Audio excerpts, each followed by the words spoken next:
transformación pacífica del país.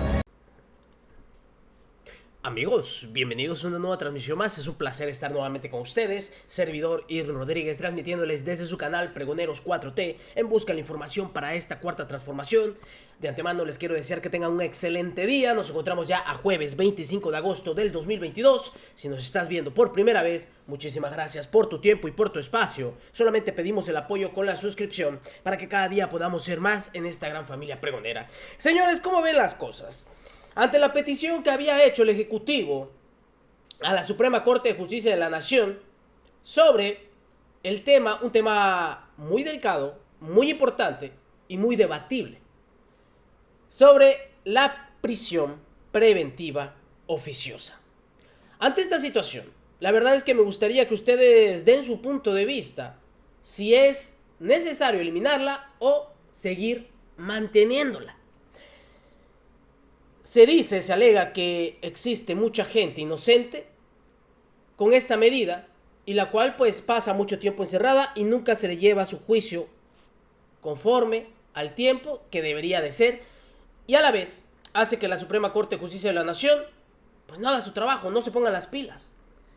Ahora, esto implicaría que, como por ejemplo la detención más actual, Caram, que fue también dictado por prisión preventiva, pues saliera en libertad. Y de igual forma, si le llegamos a quitar el desafuero al señor Alejandro Moreno Cárdenas, sería otro, que no pasaría por la cárcel. Entonces, ¿de qué se trata? Ahorita sí muy preocupados porque la quieren eliminar. ¿Para qué? Como dicen aquí, ya no quieren más cuates en las cárceles. Senadores del PAN y del PRI se pronunciaron porque la Suprema Corte de Justicia de la Nación se atreve a proponer la inaplicabilidad de la prisión preventiva oficiosa.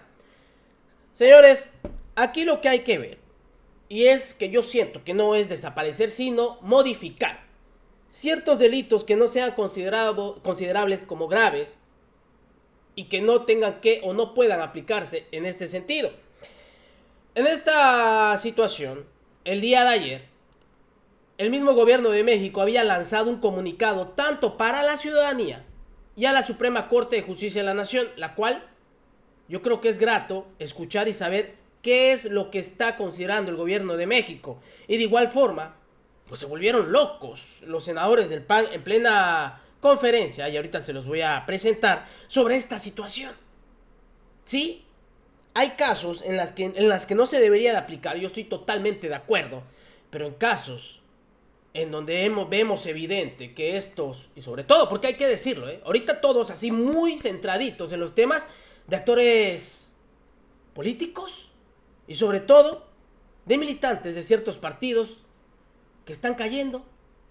Ahí sí les interesa, ¿verdad? Pero otros casos no. Sean congruentes y no hipócritas. Sería mantenerlo, pero con una modificación, a mi punto de vista, que sería lo mejor. Pero bueno, ¿qué es lo que comenta el gobierno de México? Aquí rápidamente se los doy y nos vamos. ¿Cómo reaccionó esta oposición? Fíjense ustedes. Con fecha del día de ayer, comunicado al pueblo de México y la Suprema Corte de Justicia de la Nación, es del conocimiento público que la Suprema Corte de Justicia de la Nación en próximos días resolverá dos asuntos de trascendencia nacional referentes a la prisión preventiva oficiosa que el Poder Constituyente Permanente estableció en el artículo 19 constitucional desde el año 2008. En dicha sesión se resolverá un juicio de amparo y revisión y las acciones de inconstitucionalidad 130/219 y 136/219. La Estrategia Nacional de Seguridad Pública y Política de Cero Impunidad persiguen garantizar la paz y tranquilidad de la población y conseguir que las investigaciones por delitos impliquen no solo la detención de las personas que los cometen, sino que también la obtención de autos de vinculación a los procesos penales y sentencias condenatorias. Cero impunidad, con pleno respeto a los derechos humanos. Es fundamental la existencia de la prisión preventiva oficiosa en ciertos delitos para asegurar que los presuntos criminales a quienes se les detiene por delincuencia organizada, delitos graves del orden común o delitos del cuello blanco no se sustraigan de la acción de la justicia durante el proceso penal, tomando en consideración que en muchas ocasiones detenerlos implica un gran esfuerzo del Estado en recursos, inteligencia y despliegue de fuerzas.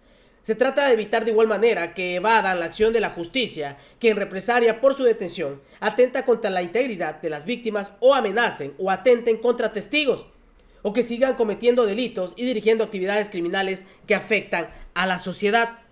Todo esto, dígame, ¿no es congruente? Si alguien está siendo culpable de estos machuchones, de estos corruptazos, pues es mejor mantenerlo ahí, a que vaya y que tome acción, que limpie todas las pruebas en su contra, o simplemente que huya y no se vuelva a saber nada de él. Eso es lo que se quiere, ¿no?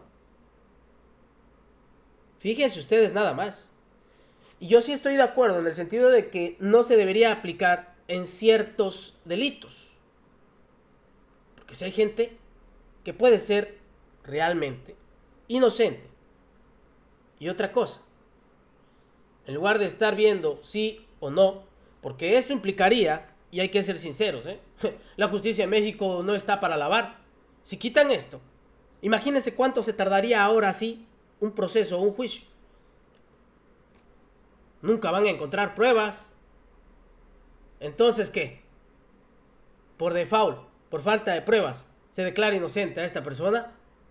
Porque ya ven cómo se las gasta el señor Alejandro Moreno Cárdenas en tramparos y tanta cosa para que el señor siga estando haciendo de las suyas. Un ejemplo nada más. Un ejemplo. Y ya vemos el caso de Tomás Herón, que ¿dónde se encuentra el señor? Bien, gracias también, ¿verdad? Eso es lo que quieren, que huyan.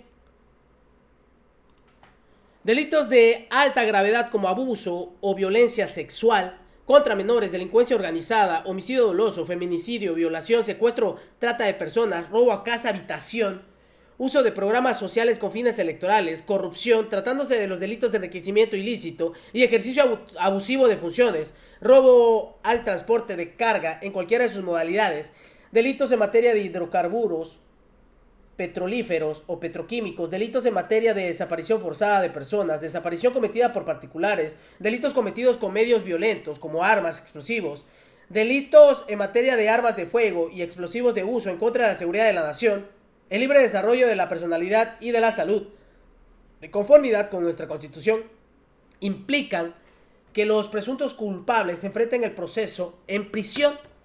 Dejar en mano de los jueces la decisión de aplicar prisión preventiva oficiosa generaría una presión adicional sobre los impartidores de justicia, exponiéndolos a la corrupción y a la violencia por el tipo de delitos que implica esta figura. Es decir, que quedaría en sus manos si lo aplica o no, y ahí entraría: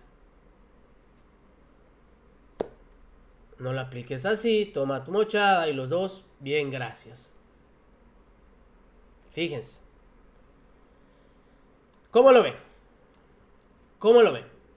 Pedimos al máximo tribunal del país que al momento de resolver los asuntos mencionados considere la seguridad pública del país, a las víctimas de los delitos, el combate a la impunidad y el enorme esfuerzo que implica la persecución criminal, donde participan fuerzas federales, estatales, así como las fiscalías locales y la Fiscalía General de la República, y que en consecuencia prevalezca la prisión preventiva oficiosa, tal como lo establece nuestra ley fundamental.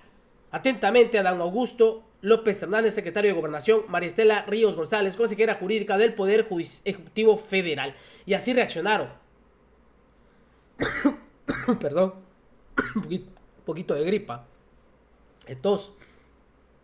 Así reaccionaron algunos actores políticos.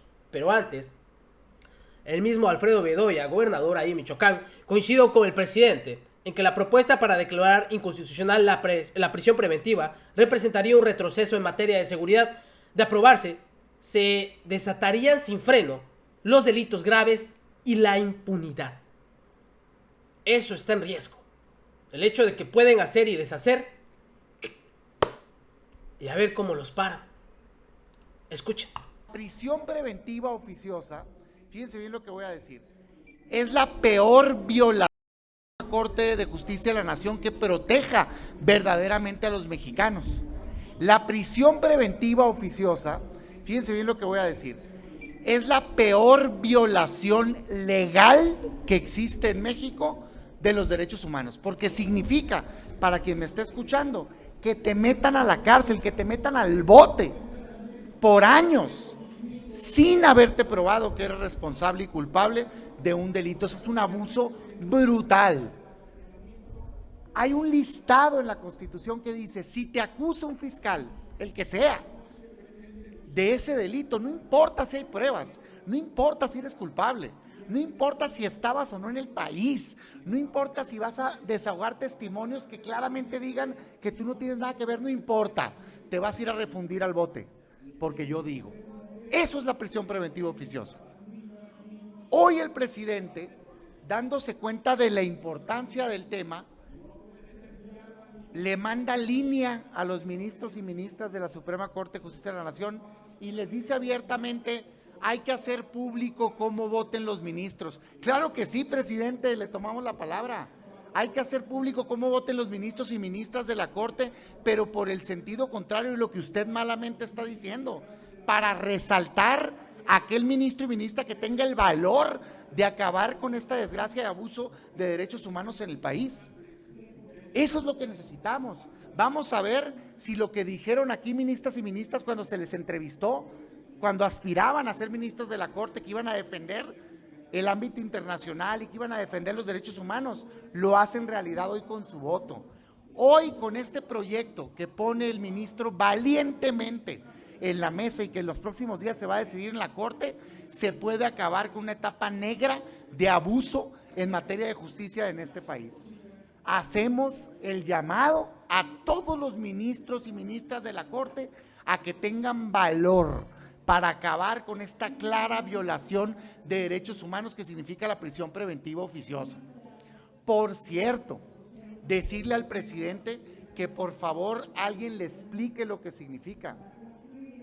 La prisión preventiva no quiere decir que no puede existir si no existe la prisión preventiva oficiosa.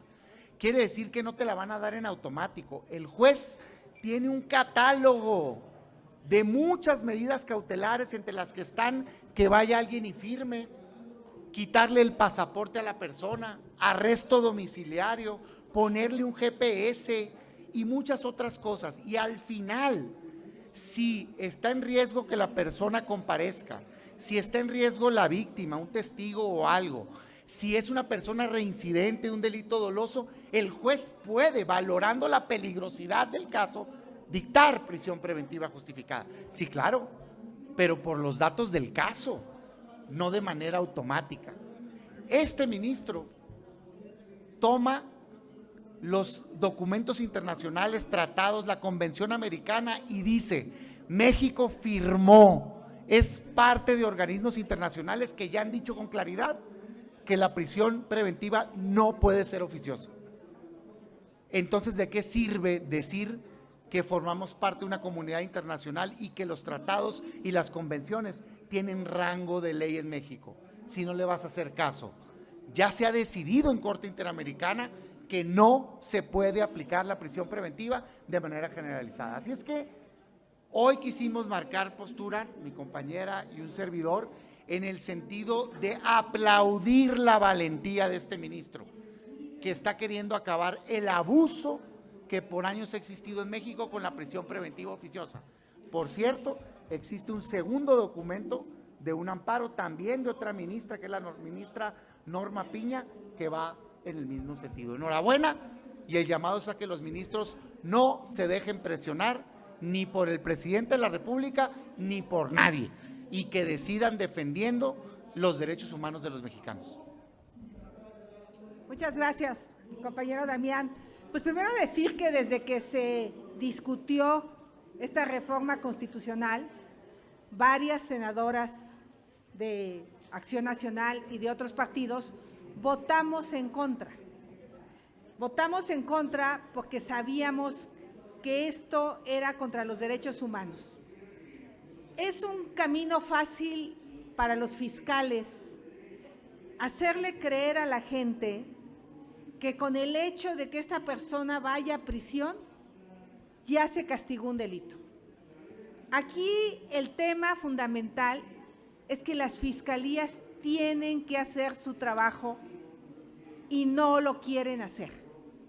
No quieren tener una policía de investigación profesional, no quieren hacerse de tecnología que les permita acreditar que esa persona realmente es un presunto criminal. Por eso para las fiscalías y para muchos gobernadores aplaudieron el camino fácil de la prisión preventiva oficiosa, porque basta que esté en ese catálogo para que esa persona vaya a la cárcel y después ya no le dan importancia a la investigación. Y es muy probable que muchos de esos delincuentes que sí eran delincuentes salgan en libertad porque no hubo una investigación que sustentara su privación. O le sacaron por tortura la declaración y eso después se cae, o inventaron un testigo protegido por ahí que aparentemente no le salieron las cuentas porque el dinero ya se lo había gastado, entonces no hay dinero para repartirlo a distintos políticos, pero mientras tanto algunos personajes tendrían que ir a prisión. Entonces, decirle a las fiscalías que esto las va a obligar a profesionalizarse, pero que es lo justo, es lo que necesitaba el nuevo sistema penal acusatorio. Pruebas de culpabilidad. Nosotros no estamos defendiendo a delincuentes, que no se confunda. El presidente en la mañana habló de que van a salir muchas personas de prisión. Si la fiscalía le demuestra al juez que hay elementos para que esa persona permanezca de manera justificada en prisión, no tienen por qué salir criminales a la calle. Pero si los fiscales no han hecho su trabajo, no han conseguido pruebas, pues es muy probable que sí pueda haber personas que se vayan a la calle, no porque sean inocentes, por la ineptitud tanto de la Fiscalía Federal como algunas fiscalías estatales. Yo ayer tuve una audiencia para otro tema donde estoy persiguiendo un quebranto de 40 millones y la noche anterior me cambiaron al fiscal. Empezó la audiencia y el fiscal no tenía ni idea. Pues ahí está. Ahí lo ven. ¿Qué opinan ustedes? Nos vemos en una siguiente emisión. Que sigan pasando un bonito día. Servidor y amigo Irro Rodríguez transmitiéndoles desde su canal. Recuerden, estamos en busca de la información para esta cuarta transformación. Nos vemos hasta la próxima.